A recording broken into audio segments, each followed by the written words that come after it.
Bonjour Diane. Bonjour. Vous avez très récemment publié le roman Écart de conduite aux éditions Istia et compagnie.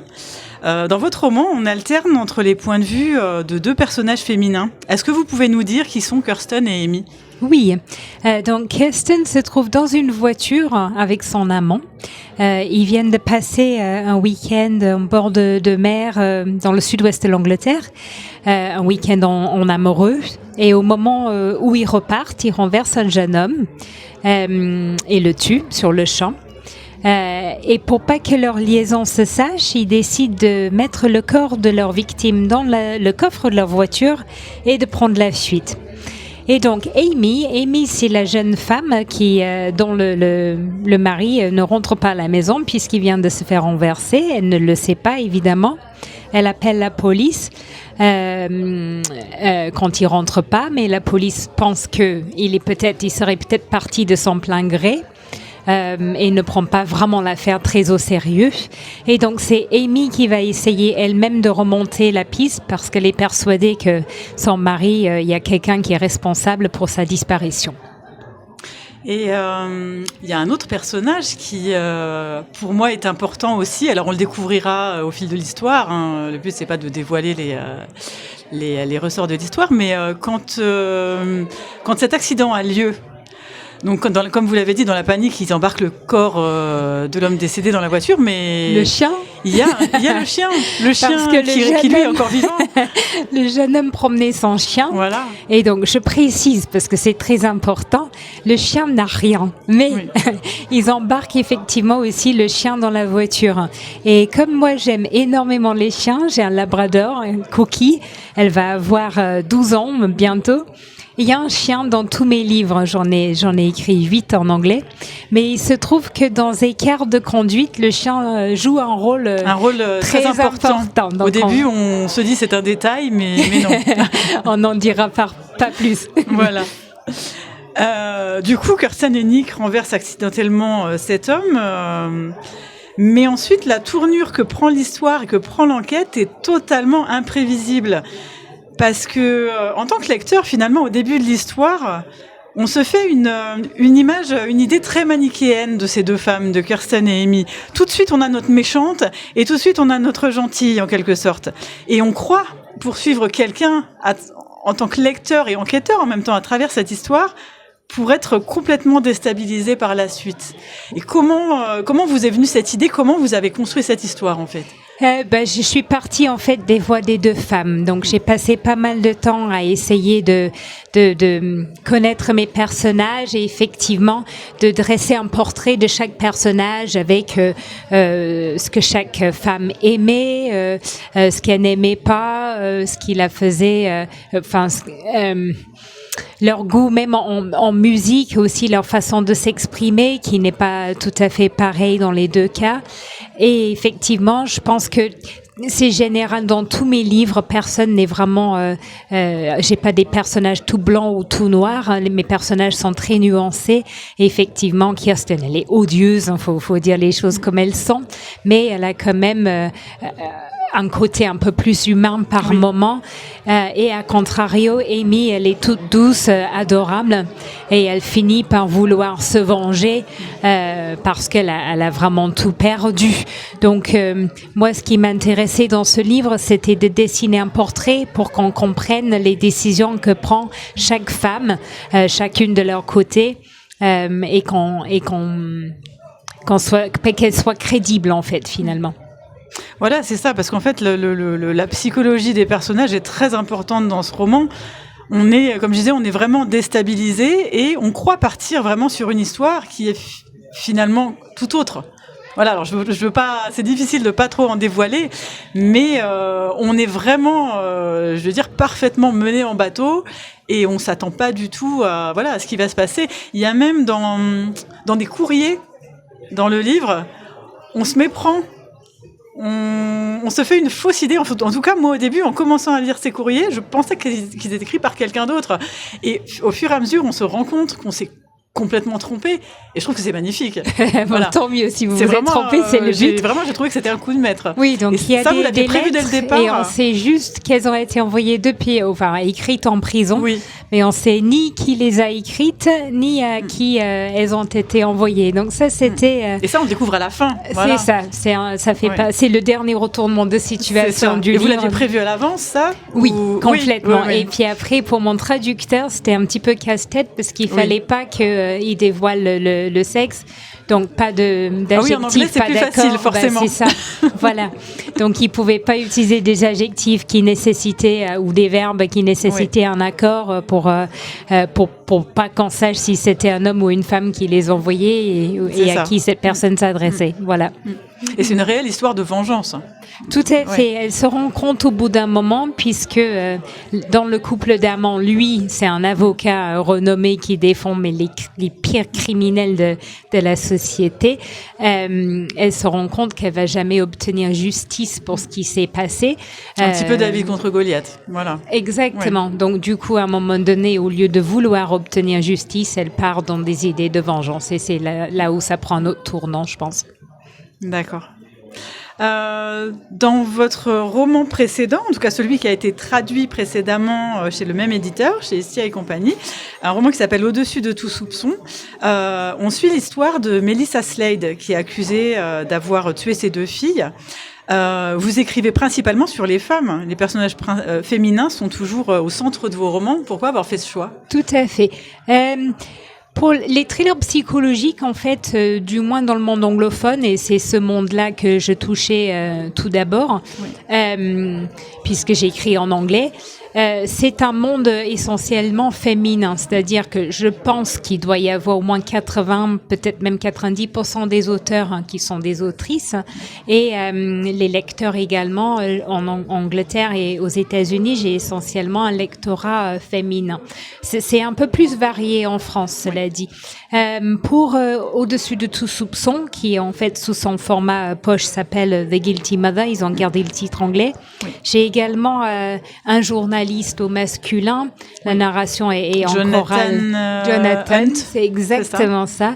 Et c'était la première fois que j'écrivais d'un point de vue masculin. Oui. Et j'ai eu un petit peu peur, en fait. J'ai pas voulu faire quelqu'un qui était trop stéréotypé. Oui. Donc, j'ai créé un personnage qui est père célibataire, puisque dans ce livre, il y a une grosse réflexion, je pense, sur la maternité, mais je voulais aussi montrer l'autre côté avec la paternité. Donc, il est papa célibataire, il prend des raccourcis partout, dans son boulot, avec l'éducation de ses fils, voilà. Et je pense que c'est un personnage qui est assez humain dans tous les personnages que j'ai créés. Jonathan, il est peut-être même mon préféré, voilà.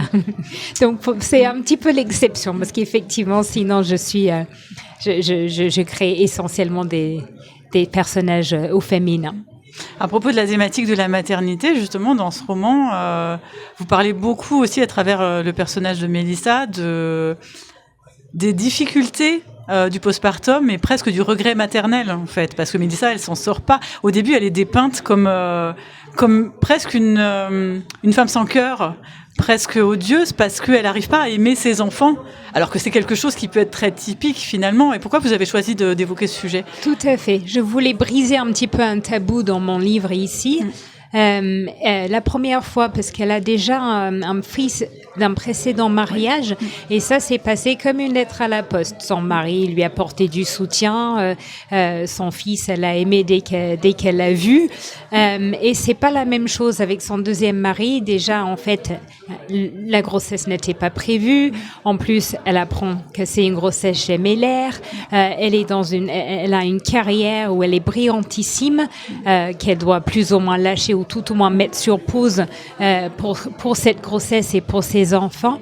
Et donc, c'est vraiment pas la même histoire pour la même femme, pourtant, la deuxième fois. Et elle se rend vite compte qu'elle ressent pas grand-chose quand elle voit ses enfants. Elle n'arrive pas à avoir la même fibre maternelle la deuxième fois. Malgré elle essaye, hein, ça vient pas. Et je pense que dans les livres, on n'en parle peut-être pas assez, comme on parle pas assez de la ménopause et d'un tas de choses qui touchent les femmes. Et ici, j'ai voulu du coup évoquer la dépression postpartum. Elles ne se rendent pas compte et c'est jamais clairement nommé dans le livre, mais clairement c'est ça dont elles souffrent. Parce que je pense que c'est important et à contrario, on a aussi la paternité de John qui est papa célibataire. Voilà, donc je voulais nuancer, contraster, peut-être déclencher une discussion là-dessus. Ouais. Oui, et puis aussi la thématique peut-être des violences conjugales qui peuvent être des violences psychologiques aussi. Avec le personnage du second mari, justement, qui est un personnage très très étrange, qu'on a vraiment du mal à cerner. On apprend des choses encore plus horribles sur lui par la suite dans le roman. Je vais pas dévoiler, mais on a aussi là aussi un aperçu de ce qui peut se passer dans un couple, et des choses dont on parle peut-être pas forcément assez également. Oui, bah c'est un des thèmes un peu récurrents des thrillers psychologiques. Déjà dans les cartes de conduite, on voit que Kirsten, elle le sait en plus. Elle sait qu'elle est sous l'emprise de son amant. Voilà. Il est complètement toxique, mais elle n'arrive pas à s'en défaire. Et ici, je pense que Mélissa, elle s'en rend compte dans une moindre mesure. C'était pas toujours comme ça. Ça tourne mal, c'est pas la même histoire d'amour qu'elle vit avec le deuxième mari par rapport à son premier mari. Elle était peut-être rebondie sur quelque chose quand elle est sortie du premier mariage qui finalement n'était pas pour elle. Oui, puis ce premier mari, il finit presque par essayer de la sauver. Complètement. Voilà. Il l'aime toujours. Seulement, en fait, à l'époque où eux, ils étaient ensemble, lui, elle était mariée à son boulot et à fond dans son boulot, donc ne s'occupait pas d'elle. Et puis, quelqu'un qui est venu, qui s'occupait d'elle, lui a fait tourner la tête et voilà. Vous avez un dernier roman qui vient de paraître. Alors, il n'est pas encore traduit en français. Il s'appelle Mother Always Knows. C'est aussi une histoire de femme. Est-ce que vous pouvez nous dire de quoi ça parle et est-ce qu'il sera bientôt traduit? Moi, je l'ai acheté en anglais. J'ai un livre qui est en cours de traduction, dont je me permettrai de parler peut-être pas après. A Mother Always Knows, ça vient de sortir en anglais. Il est possible qu'il soit traduit tout à fait. Je pense que ce sera peut-être le prochain. C'est centré autour de l'histoire d'une relation entre mère et fille. Donc, une maman qui... ça commence avec un jeune homme qui est retrouvé tué dans les bois. Et tout de suite, une maman qui soupçonne sa fille parce qu'elle a vécu des choses horribles à cause de ce jeune homme. Et donc, elle a un mobile qui fait que ça pourrait très bien être elle. Et donc, c'est plutôt la question que j'ai voulu examiner, c'était jusqu'où on irait pour protéger son enfant si on pensait réellement qu'il était capable d'un tel crime, en fait. Donc, c'est ce que j'ai fait dans ce roman, c'est ce que j'ai examiné, c'est toujours comme la plupart de mes romans. Une narration en chorale. Cette fois-ci, je me suis donné du boulot puisque j'ai 4 narrateurs. Il y a la maman, il y a la fille, il y a aussi le papa. Et là, on a 4 voix. Alors, dans la carte de conduite, on en a 2. Là, effectivement, ça complique la construction. Et le parrain de la fille qui est en fait flic. Voilà, donc j'ai ces 4 voix qui se mêlent pour raconter cette histoire. C'était compliqué parce que c'est centré autour du revenge porn qui, une fois de plus, n'est pas un thème facile à aborder et traité avec sensibilité et compassion. Mais c'est un thème que je pensais qu'il fallait explorer. En tant que maman moi-même, c'est quelque chose qui nous inquiète, les dangers de l'Internet pour nos enfants. Voilà, donc souvent on n'a pas grandi avec ça, nous, et c'est très, très difficile d'imaginer ce qu'ils peuvent vivre aujourd'hui. Voilà, moi je suis enseignante aussi, et je trouve qu'on doit en fait prévenir nos enfants, nos élèves des problèmes sans les avoir vécus nous.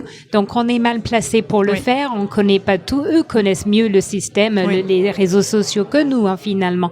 Donc voilà, donc c'était un peu ça que je voulais explorer dans ce roman. C'était pas toujours facile à écrire, mais voilà, bon, il est sorti le mois dernier, a priori les lecteurs l'aiment, du coup je vais peut-être le proposer pour une traduction moi je l'ai acheté, je vais bientôt le commencer, parce que du coup ça me donnait envie. oui.